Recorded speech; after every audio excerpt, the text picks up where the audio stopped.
Shalom, shalom, shalom, peuple des dieux. Vous êtes partout dans les mondes en train de suivre EPV Télévision. Nous vous souhaitons le bienvenu sur notre plateau dans cette émission de ce soir. C'est votre servante Nadine Efwanga. Et je vous remercie de soutenir cette chaîne et de partager aussi la vidéo que nous vous présentons actuellement. Nous sommes en direct sur ces plateaux et partagez, invitez des amis. Nous avons un message spécial ce soir sur ces plateaux et un invité, et je vais vous le présenter tout à l'heure. D'abord à la régie, je vous signale qu'il y a notre pasteur Constant qui réalise et assure la technique de l'émission. Que Dieu vous bénisse. Je vous présente l'invité de ce soir, c'est le prophète Charles Ngoyi. Beaucoup les connaissent déjà. Il est déjà passé ici sur ces plateaux de EPV Télévision pour nous parler d'un séminaire. Et aujourd'hui, nous sommes encore dans la joie de les recevoir. Il est de l'église Chapelle de Restauration. Nous saluons notre invité. Bonjour, bonsoir, prophète Charles. Bonsoir, maman Nadine et Vous allez bien? Ah oui, je veux bien par la grâce du Depuis Maître. la dernière fois, quelles sont les nouvelles que vous nous ramenez sur ces plateaux? Les bonnes nouvelles, hein? Oui, je vous ramène la bonne nouvelle est que Jésus-Christ est vivant et qu'il revient bientôt. Amen. Amen. Et nous sommes dans la joie et vous êtes là depuis la dernière fois. Et l'église, ça va? Oui, par la grâce de Dieu, ça marche. Ça marche. Bien que les fidèles sont un peu compliqués, mais il faut toujours se soumettre à leurs caprices et puis faire avec ce que Dieu permet de faire. Nous allons quand même rappeler à nos invités, nos téléspectateurs qui nous suivent actuellement, qui est en deux mots le pasteur, le prophète Charles Ngoyi. Vous dites? Nous allons rappeler à nos invités qui est les pasteurs. Vous êtes qui? Oui. Les prophètes Charles. Certaines personnes vous voient aujourd'hui, d'autres vous ont déjà vu. Donc on rappelle en un mot. Gloire à Dieu, je bénis Dieu pour cette opportunité qui m'est offerte. Moi, je réponds au nom du prophète Charles Daniel Ngoyi. Je suis le visionnaire de la mission évangélique pour la restauration des âmes dans le monde, MERAM en sigle, et Église Chapelle de la Restauration. Donc, je suis marié à une seule femme, à la servante de Dieu, Sylvie Ngoyi Thomas, et Dieu nous a donné de très beaux enfants avec cette belle épouse. Et votre église est où? L'église Chapelle de la Restauration est située au 81 rue de Morangis à Atis-Mons dans l'Essonne. D'accord. Et ce soir, vous allez nous parler déjà. Parlons un peu des préparatifs du séminaire qui va se dérouler au mois de décembre. Hein? Oui. Nous bénissons Dieu, maman, pour ces préparatifs. Nous avions promis aux enfants de Dieu que avant qu'on ne soit les 10, nous serons en mesure de leur donner tout ce qu'il fallait. Alors, depuis hier, vu le temps compliqué entre les obligations professionnelles et les choses de Dieu, nous avons mis en place une affiche définitive qui nous donne toutes les informations à propos de la tenue du séminaire. Alors, nous voulons seulement dire aux enfants de Dieu, les amoureux et amoureuses de la bonne nouvelle qui restaure, que comme Dieu nous a donné cette vision, que chaque fin de l'année, au mois de décembre, de lui tenir un séminaire de 2 ou 3 jours. Et cette année aussi, du 15 au 17 décembre 2017, nous serons, bien aimés, dans la ville de Créteil, dans l'hôtel Novotel de Créteil, où nous allons tenir un séminaire avec l'éminent serviteur de Dieu que vous voyez, le docteur Georges Niquez Thomas, pour parler de la restauration par les portes ouvertes. Donc, le vendredi 15, nous serons là de 17h30 à 20h30. Et le samedi 16, nous serons là de 16h à 20h30. Et le dimanche, le dernier jour, nous serons là de 15h, si je ne m'abuse, 15h30 à 20h30. Bien aimé, nous invitons beaucoup d'amis parce que cela va coïncider avec le 1 an d'existence de l'église ECR, Église Chapelle de la Restauration. Que Dieu vous bénisse. Amen, amen. Merci, pasteur et prophète, pour ces séminaires déjà. On se prépare pour ça. Oui. Et aujourd'hui, nous avons une bonne nouvelle que vous nous ramenez ce soir. Vous avez une parole que Dieu a mis en vous pour partager avec le peuple des dieux. Sûrement, maman, comme vous le dites, j'ai une parole que le Seigneur m'a donnée pour les enfants de Dieu. Et surtout que nous cheminons vers la fin de l'année et nous voulons parler d'un thème, bien aimé, qui vraiment touche à la vie et à la personne des enfants de Dieu. Nous voulons parler, bien aimé, d'un thème qui est vraiment, bien aimé, qui focalise, qui prend en charge tout celui qui est enfant de Dieu. C'est pourquoi nous voulions dire, bien aimé, dans le livre de Romains, Romains 8, 29 à 30, la Bible nous dit quoi? La Bible dit, Romains 8, oui, 29 à 30, la Bible dit ceci: car à ceux qu'il a connus d'avance, il les a aussi prédestinés à être semblables à l'image de son Fils, afin que son Fils soit le premier-né de beaucoup de frères. Et ceux qu'il a prédestinés, il les a aussi appelés. Et ceux qu'il a appelés, il les a aussi justifiés. Et ceux qu'il a justifiés, il les a aussi glorifiés. Alléluia. Amen. Et bien, par là, le Seigneur m'a ouvert les yeux pour comprendre quelque chose. Dieu dit qu'il a appelé, il a connu des gens. Et ces gens qu'il a connus, c'est ses créatures. Et il les a prédestinés. Ce qui m'a vraiment ébloui, c'est le concept des prédestinés. Mais quand j'ai fouillé, on me dit que prédestiné, ça c'est un verbe qui vient d'un nom prédestination.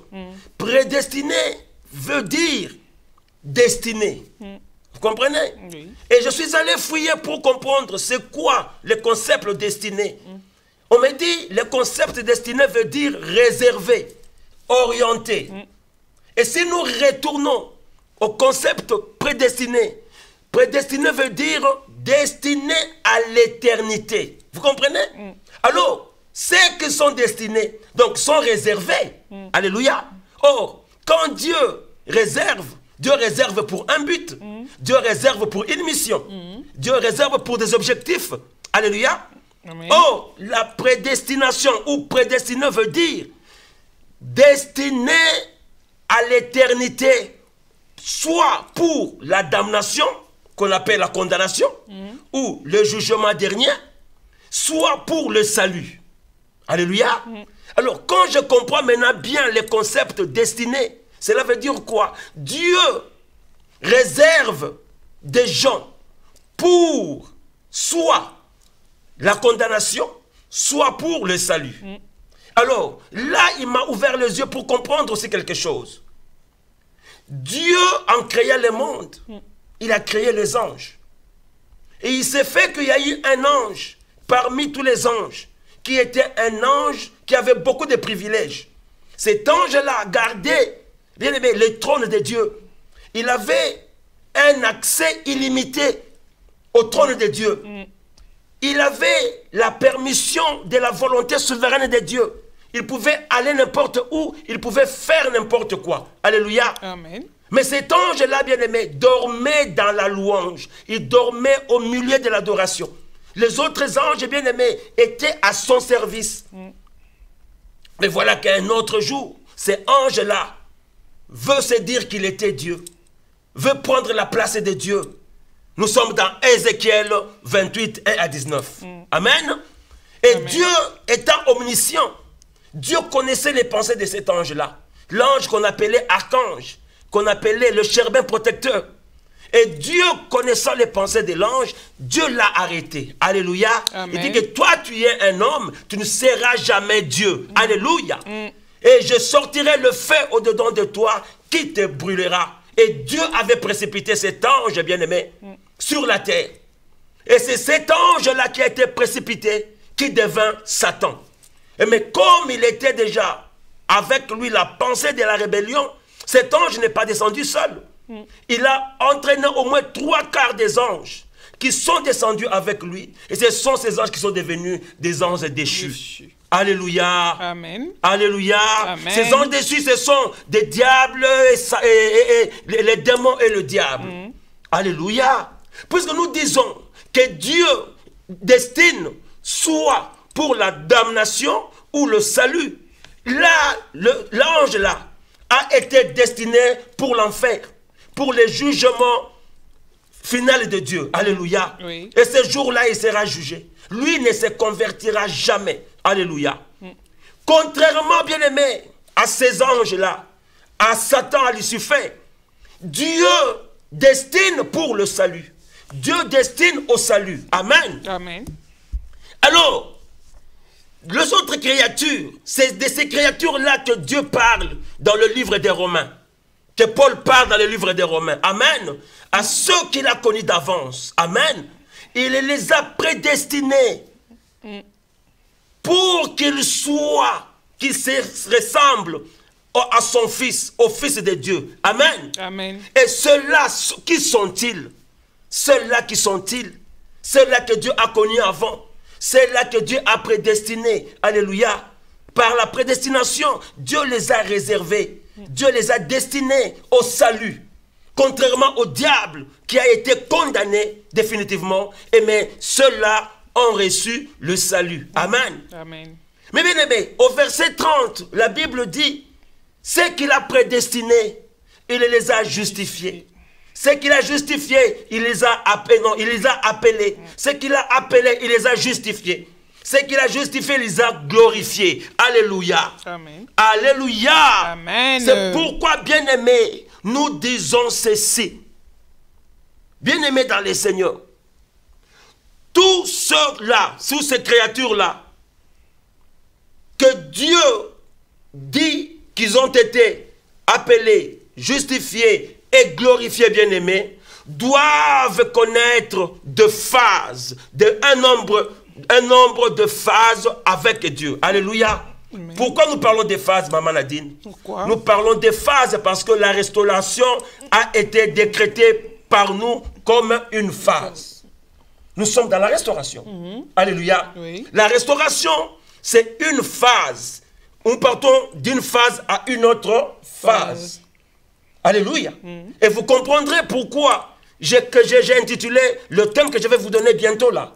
Parce que ceux que Dieu a connus de l'avance, il les a prédestinés. Ceux qu'il a prédestinés, il les a appelés. Ceux qu'il a appelés, il les a aussi justifiés. Ceux qu'il a justifiés, il les a glorifiés. Alors, ce genre de créatures, contrairement à l'ange qui a été déchu, lui qui a été condamné à l'enfer, ceux-là doivent connaître un bon nombre de phases avec Dieu. Quelles sont ces phases-là? La première phase, c'est la phase de la connaissance de Dieu. Alléluia. Amen. Dieu les a connus. C'est une phase. Alléluia. Oui. La deuxième phase, c'est la phase de la prédestination. Amen. La troisième phase, c'est la phase de l'appel. Amen. La quatrième phase, c'est la phase de la justification. Et la cinquième phase, c'est la phase de la glorification. Alléluia. Bien-aimé, quand Dieu connaît, Dieu prédestine. Selon les recherches menées, nous avons dit que la prédestination, bien-aimé, c'est une destination par Dieu pour un but, pour une mission, un but précis, une mission précise. Dieu se réserve pour un but, pour une mission précise. Alléluia. Amen. Alléluia. Amen. Mais quand nous jetons un regard à la phase de la prédestination, j'ai compris que dans cette phase, c'est une phase de la réserve de Dieu. Alléluia. Amen. Dieu se réserve, maman Nadine. Quand Dieu se réserve quelqu'un, quand Dieu se réserve quelque chose, c'est pour un but. Quand je vois Élie dire que je suis resté le seul prophète, Dieu lui dit, attends, tu peux la boucler. Parce que je me suis réservé 7000 autres prophètes qui n'ont pas fléchi les genoux devant Baal. Alors quand Dieu nous réserve, maman, Dieu nous réserve pour un but, Dieu nous réserve pour une mission. Alléluia. Alors, ce que Dieu a connu, Dieu les a réservés. Dans la phase de la prédestination, quand je le préparais, Dieu me dit de prendre l'exemple de ceux qui jouent au football. Amen. Vous voyez un entraîneur préparer les 11 qui doivent commencer le match. Alléluia. Amen. Alors, ils sont sur le terrain. Il y a deux adversaires, l'autre côté, d'un côté de l'autre. L'entraîneur de cette équipe a préparé les 11 titulaires.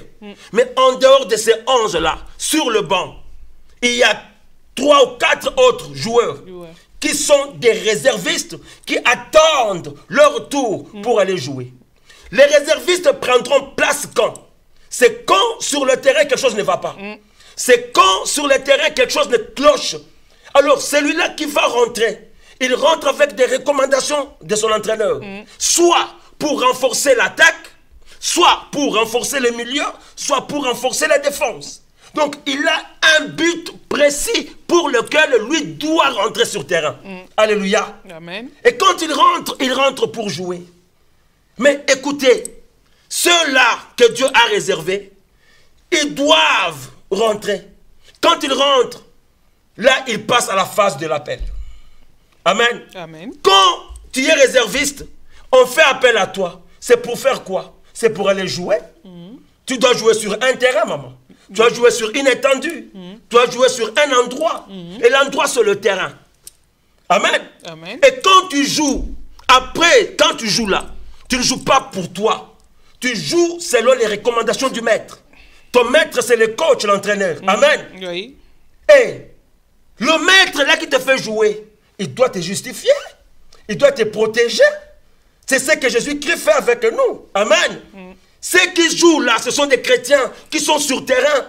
Nous jouons sur le terrain où Jésus nous a envoyés en mission. C'est pourquoi Jésus doit nous justifier. Ceux qui sont là doivent être justifiés. Pas de condamnation, pas de calomnie, pas de mauvaises choses. Alléluia. Amen. Le public peut dire, les gens peuvent crier, ils peuvent injurier, mais aussi longtemps que l'entraîneur n'a pas dit un mot, toi tu ne quittes pas le terrain. C'est l'entraîneur qui décide si tu joues ou pas. Amen. Et après cette phase d'appel, tu passes par la justification. Mais quand Dieu se justifie, après c'est quoi? C'est la gloire. C'est la gloire. Jésus a joué comme le maître lui l'a envoyé. Après il dit, Père, glorifie-toi. Alléluia. Alléluia. Bien aimé, par là je voulais dire quoi? Par là je veux dire que tous ceux qui sont censés connaître les 5 phases là avec Jésus, avec Dieu, on les appelle les champions. Amen. Oui. On les appelle le champion. Oui. C'est ça ma façon de comprendre un champion. Qui est un champion? Un champion pour moi, dans Romains 8, 29 à 30, c'est celui qui est censé connaître la phase de la connaissance de Dieu à la phase de la glorification. Amen. En passant par la prédestination, en passant par l'appel, en passant par la justification. Amen. Amen. C'est pourquoi nous voulons parler ce soir d'un grand thème concernant le parcours d'un champion. Amen. Tout ça, c'était l'introduction. Ah oui. On ne sera pas long parce que c'est ce qui était vraiment capital. Mais on a besoin de ça. Ouais, c'est ce qui a été capital. Parce qu'on me dira, mais c'est qui un champion? Aujourd'hui, on nous dit, mais moi je suis champion. Que veut dire un champion? C'est lui qui a remporté la victoire. La victoire, ah oui. C'est lui qui a connu la gloire de Dieu. Oui. Mais pour connaître la gloire, tu viens d'où? Amen. C'est ça le problème. Donc, le parcours d'un champion. Le parcours d'un champion. Je démontrais là qu'un champion est celui qui doit connaître la connaissance de Dieu, qui doit être prédestiné, réservé pour Dieu, pour une mission, pour un but précis, et qui doit être appelé pour faire valoir ce but-là, et qui doit être justifié, parce qu'il ne doit pas être condamné par n'importe qui, parce que Jésus l'a protégé. Quand Jésus a appelé Josué, le diable a voulu accuser Josué. Regarde, il a des habits sales. Qu'est-ce que Jésus a dit? Revêtez-lui des bons habits et des habits blancs. Amen. Amen. Et après, il a été glorifié. Alléluia. Mais bien aimé dans le Seigneur, je peux comparer le parcours d'un champion bien aimé à quelque chose que j'appelle la promesse. Amen. Maman Nadine, la promesse, c'est quelque chose qu'on nous promet. Amen. Et quand on te promet quelque chose, soit par une prophétie, soit par une parole déclarée, jusqu'à ce que la prophétie ou la promesse s'accomplisse, il y a un vide. Un temps, oui. Il y a un temps. Alléluia. Et ce vide-là, c'est un parcours. Et maman Nadine, c'est quoi un parcours? Un parcours, c'est un chemin. Un parcours, c'est un trajet. Un parcours, c'est un itinéraire. Quand je parle d'un parcours, du parcours du champion, je veux voir par quel chemin doit passer un champion. Par quel itinéraire doit prendre un champion. Quelle voie doit passer un champion? La vie d'un champion doit passer par où? Alléluia. Amen. Ce sont des choses que nombreux ne veulent pas écouter. Ce sont des choses que nombreux ne veulent pas respecter. Les gens croient que pour être champion, bien aimé, c'est aujourd'hui au lendemain. Non. Pour être champion, ça se prépare. Un champion commence quelque part pour aboutir aussi à quelque part. Alléluia.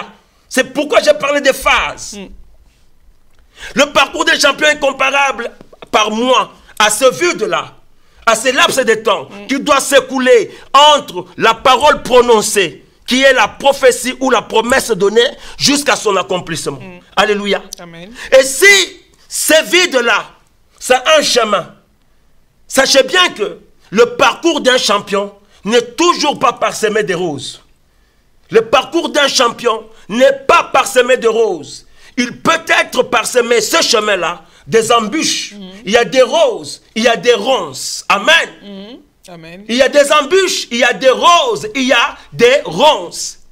Mais supposez que tu as commencé ce parcours et tu as tellement marché et que tes chaussures se sont usées et tu commences à marcher pieds nus. Comment tu peux continuer à marcher dans les ronces et dans les épines? Ça demande un sacrifice. Ça demande un sacrifice. Et c'est là où je ferai allusion à la notion de foi. Quoique ça ne marche pas, mais le parcours d'un champion bien-aimé, il faut tenir. Alléluia. Il faut tenir. Et si il faut prendre ce parcours comme une vallée, bien-aimé, Liboulou, Mavzengele, alléluia. Comment supporter, bien-aimé, de vivre dans la vallée?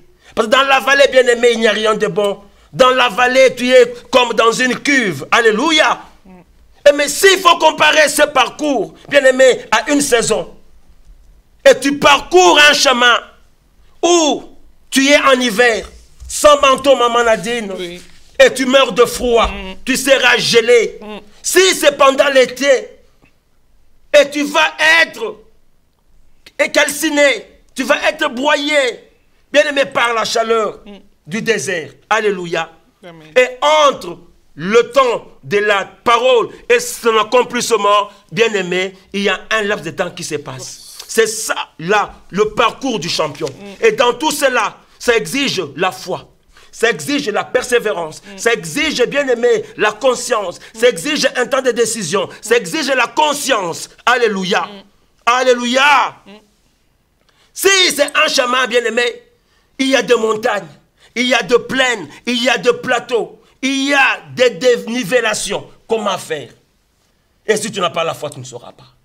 Pour être un champion, devenir un champion, tu dois passer par tout cela. Alléluia. Amen. Alléluia. Amen. Alléluia. Amen. Mais laissez-moi vous dire que la vie d'un champion bien-aimé n'est pas en rose. la vie d'un champion est parsemée de beaucoup d'embûches. Le pourquoi, Dieu, quand il a précipité le diable sur la terre, il a laissé sur la terre. Amen. Amen. Et Dieu prend aussi celui qui devait connaître les 5 sens. Il l'appelle pour le laisser sur le même terrain que le diable. Et tu crois que ça peut être facile? Tu vas jouer sur un terrain où le terrain était déjà pris, occupé par le diable. C'est pourquoi la guerre entre le diable et les enfants de Dieu. Tu as compris, maman? Oui. Tu as compris? On essaie de comprendre. Alors, Apocalypse, c'est un peu difficile. Hein? Il faut au moins que ceux qui suivront se mettent à tête reposée pour comprendre ça. Ah oui. Alléluia. Apocalypse 12 dit, le diable, c'est qu'il n'a pas assez du temps, parce qu'il a été précipité, il est enflammé d'une grande colère contre la femme. Le diable, le grand dragon, c'est l'ennemi de Dieu. Et parce que lui occupe la terre. La Bible dit, le Dieu de ce siècle est en train de servir sur le monde, dans ce monde, sur cette terre. Et Dieu t'envoie, Nadine, pour venir jouer avec, dans ce même monde. Parce qu'il t'a appelé. Toi, tu vas jouer où? Le diable ne va pas te laisser. Lui a été dépouillé. Lui qui a été créé avant l'homme. Il n'a rien reçu. Et toi, tu viens en disant que Dieu t'a glorifié pour jouer sur le même terrain avec le diable. Bien aimé, il va te combattre. C'est pourquoi Jérémie dit, Père, pourquoi ma souffrance est-elle continuelle? Ah oui. Pourquoi ma souffrance est-elle continuelle? Parce que Dieu lui a donné une mission. Dieu l'a envoyé. Dieu l'a appelé. Il dit, va leur dire. C'est comme quelqu'un qu'on fait rentrer sur un terrain où les 11, les 10 ont trébuché. Quand on te dit, va sauver l'équipe là. Tu vas faire quoi? Oh, l'autre équipe est plus forte que toi. Et si tu n'as pas Christ, tu ne sauras pas. Ah oui. Tu ne sauras pas. Tu ne sauras pas. Et si tu as une question, on peut continuer.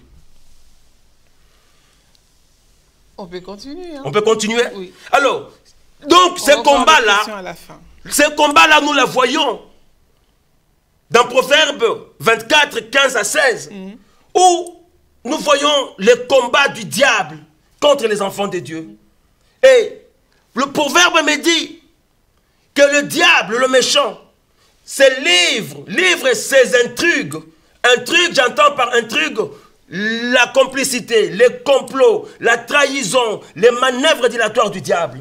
Et le diable est en train de menacer les enfants de Dieu en lui lançant des flèches enflammées. Alléluia. Pour le favoriser, pour le décourager dans son parcours. Alléluia. Et mes bien-aimés, ces flèches atteignent les enfants de Dieu par moment. Et beaucoup en succombent par moment. Mais les flèches du diable, les intrigues du diable, les menaces du diable, nous les vivons chaque jour. Mais il parvient à faire succomber certaines bien-aimés de manière partielle, de manière éphémère, pas de manière temporaire. La victoire du diable sur le chrétien n'est pas totale, n'est pas définitive. Amen.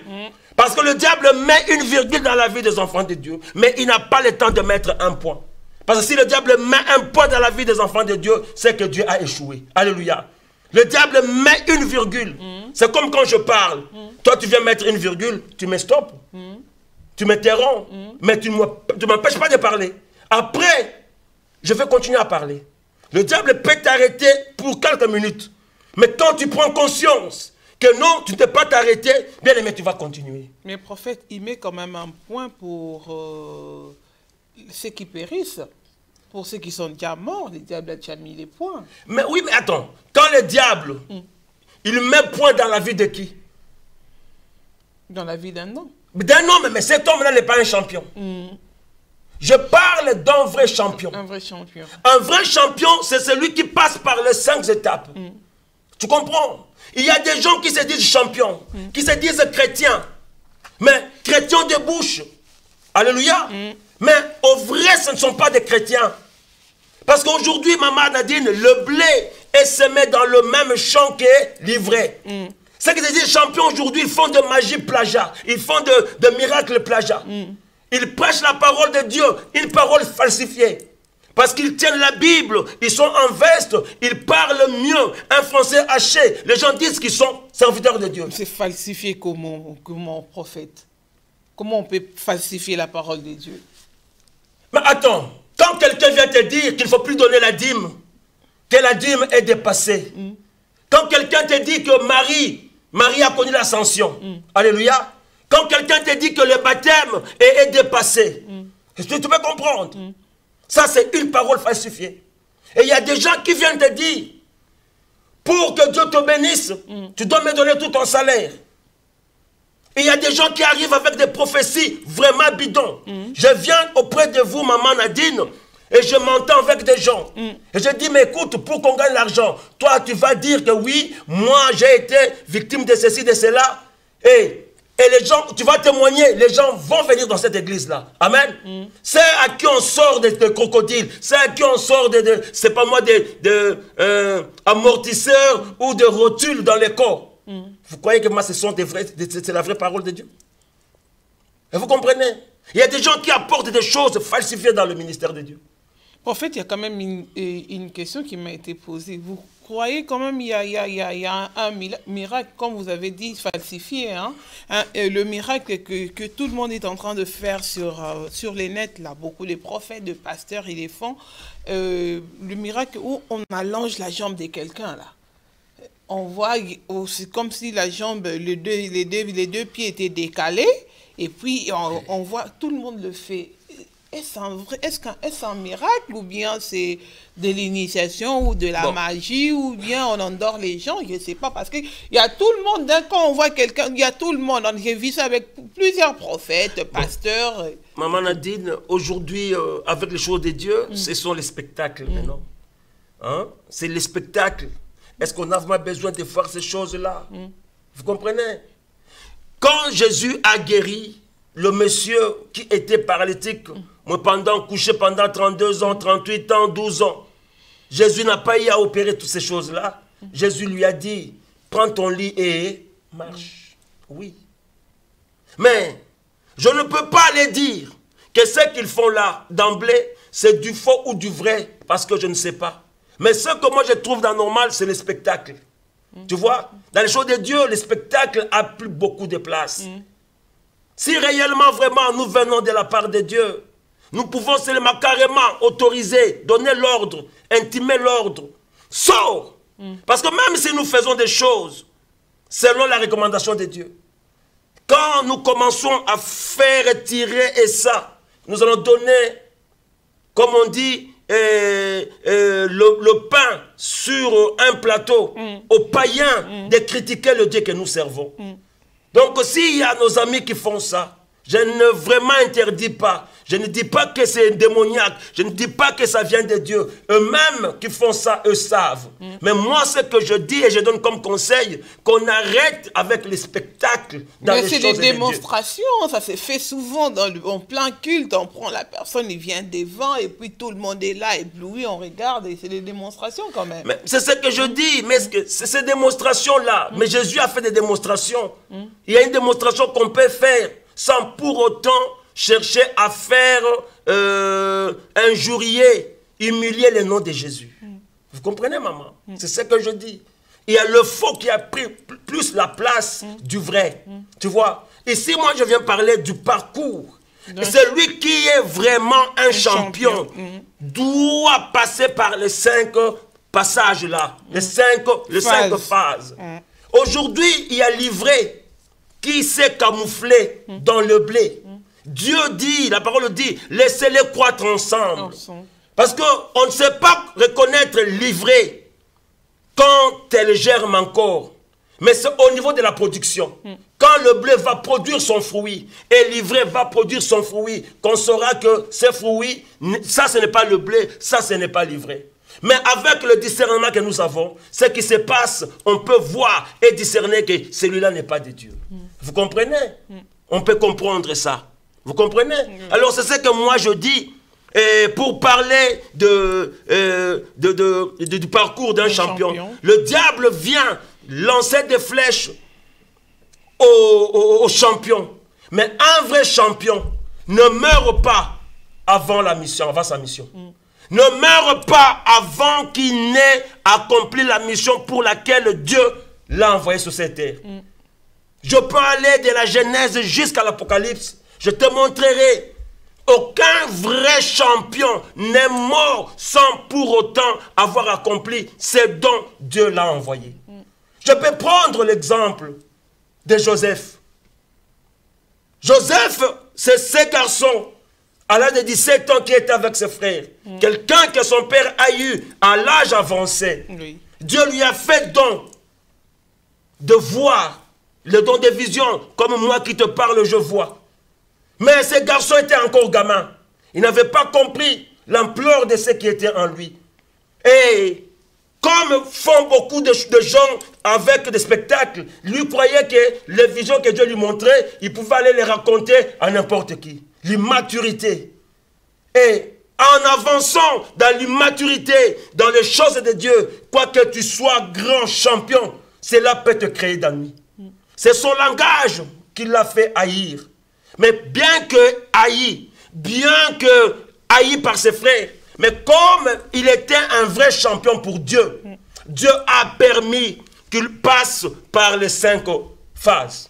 Dieu l'a connu et Dieu l'a préservé. Alléluia. Dans la préservation, il a connu les difficultés.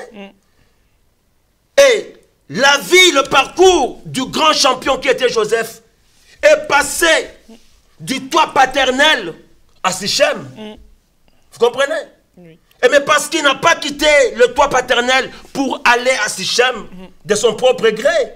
Il est parti avec le mandat de son père. Il est parti avec l'accréditation de son père. C'est pourquoi un vrai champion, quand tu sors avec l'accréditation de ton père, quand tu pars, quand ton père t'envoie, tout ce qui peut t'arriver sera nul et zéro. Nul et sans effet. Lui, quand il est parti avec la bénédiction de son père. Mais là où il partit, il ne savait pas. C'est là où Cocobar, Francky dit que cet homme a été secouru par les acteurs mystérieux que moi j'appelle des créatures mystérieuses. Que Dieu bénisse cet homme de Dieu pour cette vision. Parce que quand moi j'avais préparé ça, je ne savais pas que cet homme parlerait des acteurs mystérieux.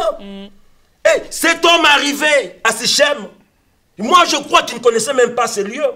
Parce que la Bible dit, en train de tournoyer dans les champs à Sichem.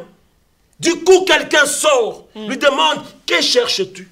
Comment cet homme savait que le garçon cherchait quelque chose? Ça, c'est ces créatures-là, dont j'ai fait allusion dans Romains, qui sont venus. Et la vie d'un champion, c'est une vie de secours. Un vrai champion est toujours secouru, quelles que soient les difficultés. Et cet homme lui a dit, je les ai entendus dire qu'ils vont à Dothan. Donc, c'est la première phase. Du toit paternel à Sichem et à Dothan. Amen. Là, la grâce du Père, le mandat du Père, l'accréditation du Père. Amen. Et cette accréditation-là l'a mené où il est arrivé. Mais tellement qu'il était bon, il est allé secourir ses frères. Sa bonne foi, son obéissance, sa volonté lui a apporté presque la mort. Combien nous ne secourons pas? Combien le bienfait, Maman Nadine, ne nous retourne pour que nous connaissions des soucis. Et quand ses frères l'ont vu à Dothan, ils ont dit, regardez-moi, le faiseur des songes. Effectivement. La vie d'un champion est caractérisée, bien aimé, par le collage des étiquettes. Maman, quand tu es champion, on va te coller toutes sortes d'étiquettes. On va te donner toutes sortes de noms. C'est pourquoi j'aimerais dire à mes frères qui sont en train de faire la délivrance pour Dieu. Peut-être ils sont dans le vrai, mais qu'on évite seulement les spectacles. Les spectaculaires tuent. Les païens ne comprendront pas ces choses. La Bible dit, ne donnez pas des choses de saintes, les choses saintes aux enfants de champ. Et nous sommes en train de livrer Jésus avec nos spectacles sans le savoir. Alléluia. Amen. Et bien aimé, il a quitté Dothan dans le champ pour la citerne. Alléluia. Et là, sa vie, son parcours, c'était quoi? La méchanceté de ses frères. Elle a connu une méchanceté qui lui a valu la mort. Mais comme la vie d'un vrai champion, c'est une vie de secours. Dieu s'est transformé dans son frère Ruben, qui a dit, ne les tuez pas, c'est notre frère, ne répandez pas son sang innocemment. Jetons-le dans une citerne, avec le dessein de le délivrer, Maman Nadine. Oui. Mais dommage que cet homme s'est déplacé. Il a pris, c'est pas moi, congé de sien. Les autres étaient restés en train de manger leur petit frère dans la citerne. Mais comme la vie d'un vrai champion, c'est une vie de secours. La citerne là, c'est souvent rempli. Mais ce jour-là, la citerne était vide. Si la citerne avait de l'eau, cet homme mourrait. Mais Dieu ne pouvait pas vouloir à ce que cet homme meure, parce que c'est un vrai champion. Dieu l'a connu. Et toutes ces choses-là, Dieu le préservait. Tu vois la destination, la destinée, le verbe destiné. Et quand ils sont assis, ils voient les Ismaélites, qu'on appelle les Mandianites, venir. Judas a dit, mais ne les tuons pas. Prenons-le et vendons-le aux Mandianites. Ils ont voulu le faire échapper, le faire disparaître parmi eux. La vie d'un champion, bien aimé, dérange beaucoup. Et c'est comme le langage d'un champion n'est pas supporté par tout le monde. Notre langage n'est pas supporté par tout le monde. Et on l'a vendu, bien aimé, de la citerne dans la maison en Égypte. En Égypte. En Égypte. Je dis de la citerne en Égypte. Parce que dans l'Égypte, il pouvait aller chez Pharaon.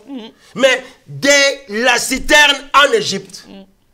Et en Égypte, il est allé dans la maison de Potiphar. Alléluia. Amen. Mais comme c'est un vrai champion, j'aimerais dire au monde, quelle que soit la durée de la nuit, le jour finira par apparaître. Même quand tu commences petit, avec des tourments, avec des troubles dans ton parcours, tu ne connaissais rien, l'immaturité, il n'avait que 17 ans. Mais comme il avait la chose de Dieu, il grandissait petit à petit. La maturité venait. Alléluia. Amen. Mais le diable aussi est derrière ça. Ça, c'est le parcours. Et dans la maison de Potiphar, comme Dieu était avec lui, Dieu lui dit, je vais te montrer ma bonté. Amen. Ça, c'est la phase de la justification. Et Dieu a fait grâce dans la maison de Potiphar. Et Pharaon lui a remis tout ce qu'il avait. Et il a commencé à gérer la maison de Pharaon. Et ce qui est dans la maison de Potiphar, la maison de Potiphar commençait à prospérer, Maman Nadine. Alléluia. Amen. Mais quand le diable a vu la phase de la lumière, la phase de l'éclairage, de l'étoile de ce jeune homme, le vrai champion, commencer à luire. Ah, conformément à Proverbe 24, comme nous l'avons dit. Proverbe 24. Oui, nous avons parlé de Proverbe 24 là. Proverbe 24. Alléluia. Amen. Le diable dit non, je ne vais pas le laisser tranquille. Je dois l'embêter. Amen. Proverbe 24, 15 à 16. Le diable s'est servi de la femme de Potiphar pour éteindre l'étoile du vrai champion qui allait, bien aimé, poindre. Alléluia. Amen. Et oh, la Bible dit que cet homme était beau de visage. Alléluia. Et cette femme, comme la Bible me dit, il demandait à Joseph de coucher avec lui jour et nuit. Pharaon, Joseph ne voulait pas. Joseph dit, mais pourquoi veux-tu me faire commettre un si grand péché? Alléluia. Amen. Le maître m'a tout donné. Il ne m'a rien interdit dans cette maison. Mais il m'a seul interdit, c'est toi, parce que tu es sa femme. Non, viens seulement couche avec moi. Comme la vie d'un champion, c'est une vie bien aimée, de combats, de beaucoup de choses. Le diable a trouvé une occasion. Il n'y avait personne dans la maison. Cette femme est allée tomber sur Joseph. Amen. Amen. Je m'imagine que c'était une femme engambée. Je crois que Joseph était immense. Amen. Mais dans ses bras-là, il prend Joseph entre ses bras. Couche avec moi. La Bible dit quoi? Joseph lui a laissé le manteau. Il est parti nu. Amen. Bien aimé, la vie d'un champion, c'est une vie de combat. C'est une vie de tentation. C'est une vie de preuve. Amen.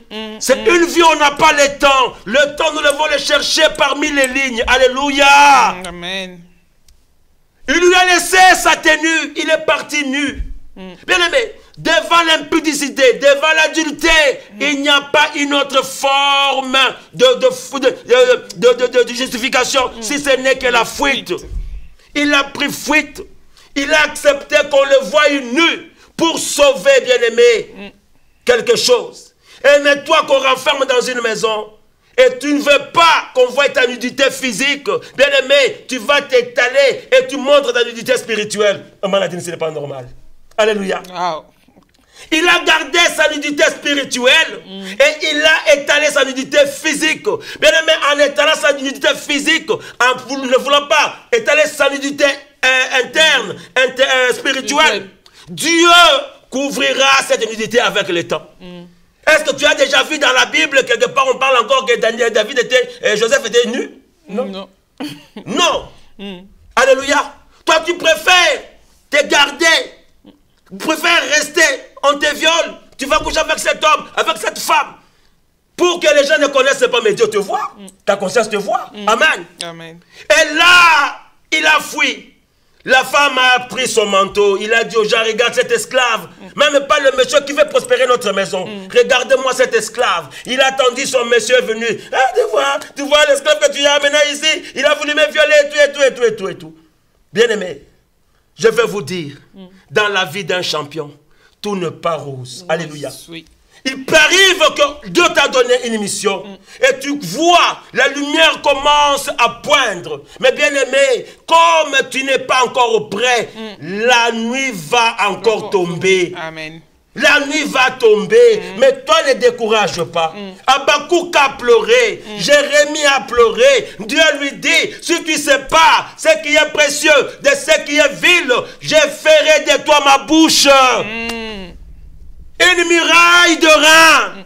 Nous devons nous séparer. Et Potiphar était rouge de colère.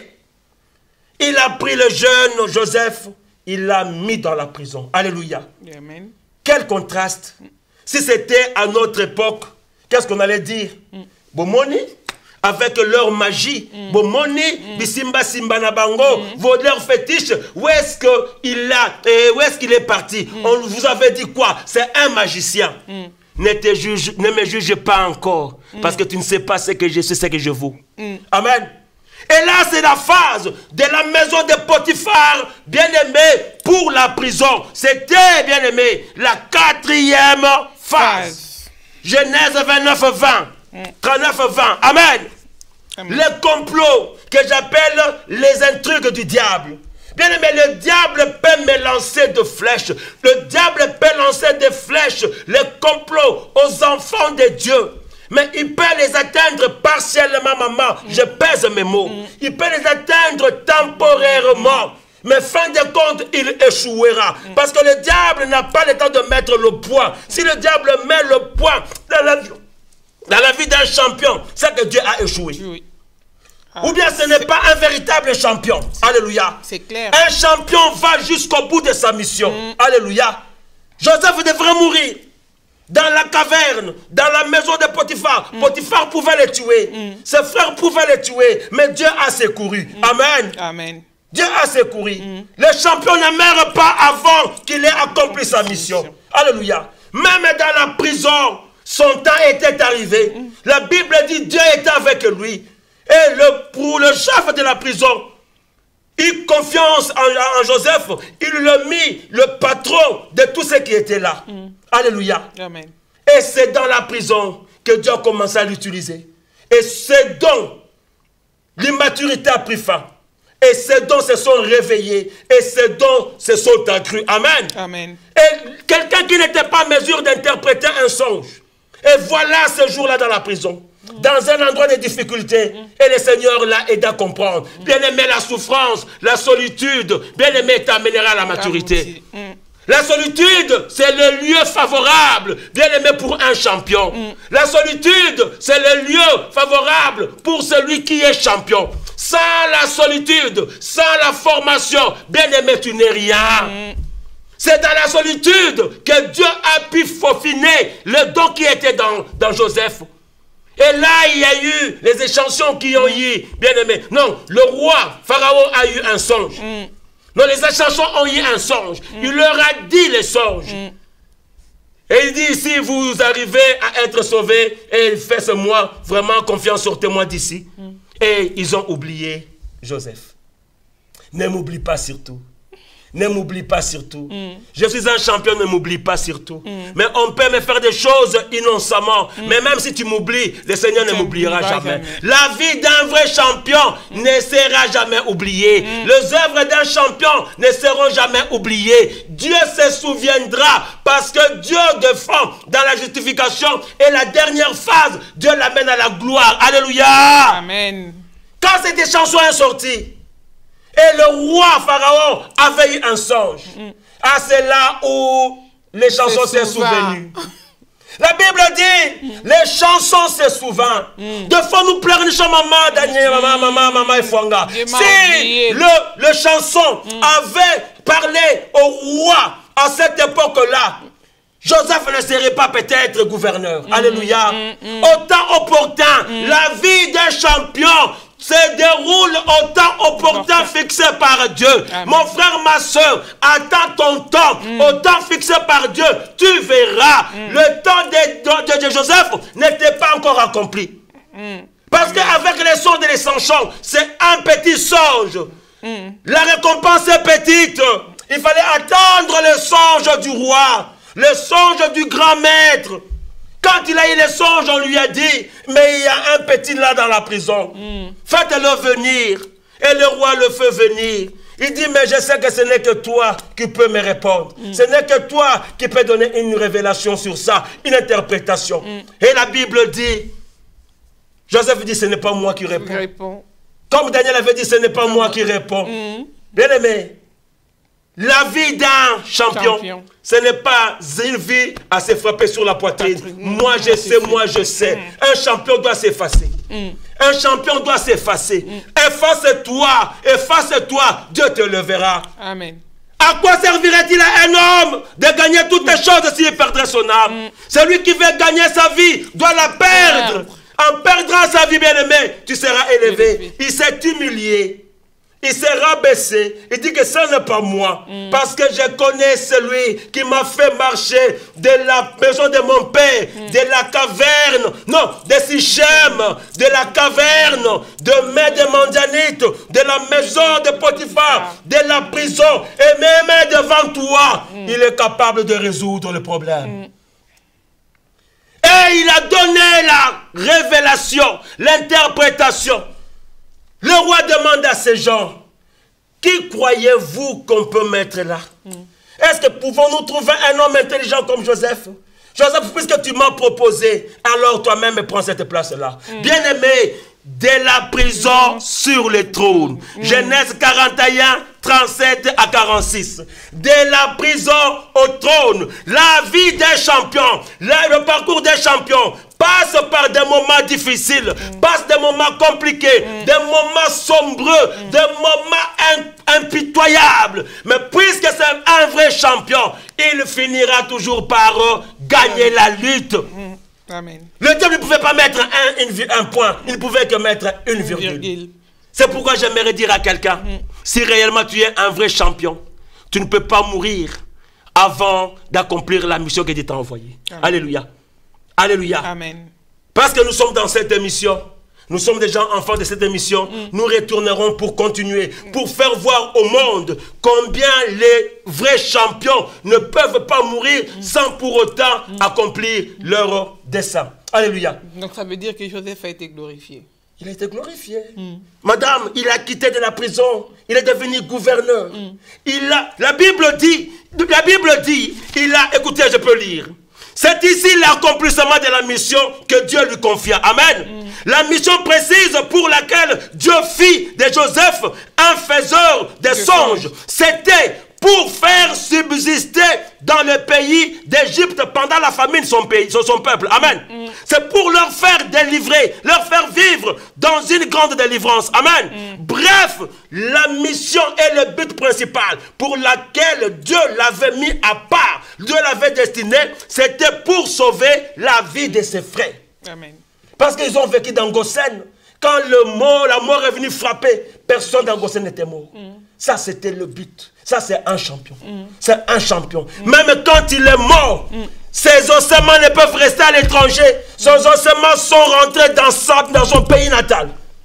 Alléluia. Amen. Ça, c'est un champion. Un champion reste champion, même quand il est mort. Élisée, c'est un véritable champion. Il a accompli sa mission, Élisée. Même à sa mort, les ossements d'Élisée ont fait ressusciter quelqu'un. Élie, c'est un véritable champion. Élie avait achevé sa mission. La mission d'Élie, c'était quoi? La mission principale, c'était de défier Akab. C'était de défier Baal. Baal qu'on croyait être le dieu de la pluie et le dieu de la fécondité. Il a prouvé à Baal que lui n'était pas le dieu de la pluie. Il a arrêté la pluie 3 ans et 6 mois. C'était la mission principale. Et la mission secondaire, c'était de faire d'Élisée son disciple pour le remplacer. Comme Élisée avait compris, c'est attaché à son père. Quand Dieu a compris que cet homme ne pouvait plus abandonner Élie, quand Élie a dit je vais mourir, le père dit vas-y. Parce qu'il avait compris sa mission. Amen. Oh, quelle grâce. On va plus aller plus loin. Quelle grâce. Moi je vais développer cette histoire. On garde le reste. On garde le reste. Pour la prochaine fois. Amen, amen, amen, amen, amen. On reste avec la faim. Ouais. Pour bien manger la prochaine fois. C'est comme j'ai dit le dimanche, quand je prêchais sur, je dis, c'était encore quel thème? Je parlais ah, j'ai oublié le thème. J'ai dit, je donne la soif, je laisse le peuple de Dieu dans la soif pour lire encore la Bible et puis comprendre encore la parole de Dieu. La parole de Dieu, vraiment. Oh, que Dieu bénisse les PV. Que Dieu vous bénisse également. Amen, amen, amen. Amen, amen. Une dernière question, si tu peux, encore 2 minutes. Oh, on est déjà presque à la fin, là, on est en train de cheater. Si on vous pose des questions, là, vous allez développer pendant 5 minutes. Donc là, on va conclure. Ouais. Juste finir l'émission d'aujourd'hui et peut-être bénir les peuples de Dieu qui nous ont suivis ce soir. Je vais conclure mon message en ceci. Le parcours d'un champion, qui est la vie d'un champion. Bien aimé, c'est un voyage. Le champion doit voyager. Ce parcours-là, c'est un voyage. Et dans ce voyage-là, le champion a besoin du courage. La vie et le parcours du champion, c'est une vie de courage. Le champion ne doit pas décourager, ne doit pas désarmer. La vie d'un champion, c'est une vie de persévérance. La vie d'un champion, c'est une vie de patience. Et la vie d'un champion, c'est une vie de combat. Joseph a combattu ongle, bête et ongle. Il a combattu, il a persévéré, il a patienté. Il s'est muni du courage dans ce laps de temps dans son voyage et il est sorti vainqueur. Et j'aimerais dire à tout celui qui m'a suivi et tout celui qui suivra cette vidéo, bien aimé, si nous sommes vraiment, réellement de véritables champions, accrochons-nous à Dieu. Ne désarmons pas. Alléluia. Soyons courageux. Même si ça ne marche pas. Tu peux voir ça comme Job. Il dit, mon souci, mon problème, je l'exposerai à Dieu. Alléluia. Alléluia. Amen. Ah, j'ai écrit ça quelque part, je ne sais pas si je vais retrouver. Alléluia. J'ai aimé ce que Job a dit. Job 5, 6 à 9. J'exposerai mon problème à Dieu. C'est lui qui fait des grandes choses. C'est lui qui fait des choses insondables. Et c'est lui qui est Dieu à jamais. Ah, que le Seigneur vous bénisse. Amen. Que le Dieu de PV vous bénisse. Amen. Que le Dieu de Nadine et de Constant et Fouanga vous soit favorable. Amen. Que cette chaîne aille encore de l'avant. Pour ce grand travail qu'ils sont en train de faire. Mais j'aimerais dire, ce n'est pas du favoritisme ni du fanatisme. Mais c'est une chaîne qui fait prospérer la parole et propager la bonne parole comme il le faut. Que Dieu vous bénisse. Nous sommes là encore dans les jours à venir jusqu'à ce qu'on aille tenir le séminaire. Nous sommes là 2 ou 3 fois avant la tenue de notre séminaire. Soyez bénis. C'est le prophète de Dieu à la gloire du Père. Amen. Amen. Amen. Merci, prophète Charles Daniel Ngoï. Ouais. Que Dieu vous bénisse. Amen.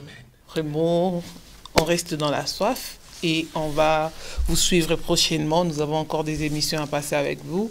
Vraiment que Dieu vous bénisse. Et des séminaires ce mois de décembre, c'est à partir du 15 au 17. Donc, n'oubliez pas, vous qui nous avez suivis ce soir, n'oubliez pas, ça va commencer. Mais entre-temps, nous serons là pour vous exposer l'Évangile. Que Dieu vous bénisse et merci au pasteur Constant qui a réalisé cette émission et merci à toutes les personnes qui nous ont suivis. Nous n'allons pas vous citer par vos noms. Vous étiez nombreux à partager, à aimer cette vidéo. Vraiment que Dieu vous bénisse et continuez à partager et à inviter des amis. Et pour les prophètes Ngoy, on se retrouve prochainement. Et tout à l'heure, on se retrouve avec Coco Bar pour votre prière et adoration. Amen. Que Dieu vous bénisse. Alléluia. Bye bye.